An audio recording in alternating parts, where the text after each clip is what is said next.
في ناس سالتني كتير ازاي اختار كورس عشان اخده او دبلومه في التغذيه. اول حاجه ان انت تختار المحاضر ده هو اهم جزء انت لازم تعرف وتراجع عليه وتعرفه كويس جدا وتعرفه باي نيم، عشان هو ده اللي هيديك العلم. يعني انا اتخيل معاك كده، هل ينفع واحد يروح لدكتور عشان يكشف عنده من غير ما يعرف هو اصلا اسمه، ولا يعرف هو مؤهلاته ايه، ولا حتى يعرف الخبره العمليه اللي هو اشتغل بيها ايه؟ فللاسف ده ما ينفعش خالص. وده بفيدباك من كل العملاء اللي احنا قدمناهم واللي احنا خرجناهم على مدار ال10 سنين اللي فاتوا. أنا سلمى صلاح أحمد عبد المقصود، عندي 24 سنة، مخلصة Information System Technology. الحمد لله اخترت المكان اللي أخد فيه الكورس وأنا مبسوطة جدا بالمكان هنا، ومبسوطة جدا بدكتور أحمد جاد، من الدكاترة الممتازة جدا بالذات في الشرح والورك اوت اللي احنا بنعمله، سوري الورك شوب. برضو بصراحة أنا استفدت جدا من الدكتور، واستفدت من الناس الموجودة كلها. التيم بتاع الدكتور كمان ممتاز جدا،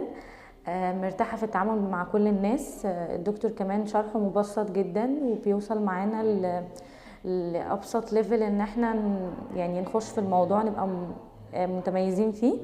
مبسوطة بكل حاجة طبقتها وكل حاجة درستها، واختيار المكان بجد كانت تجربة حلوة جدا جدا جدا.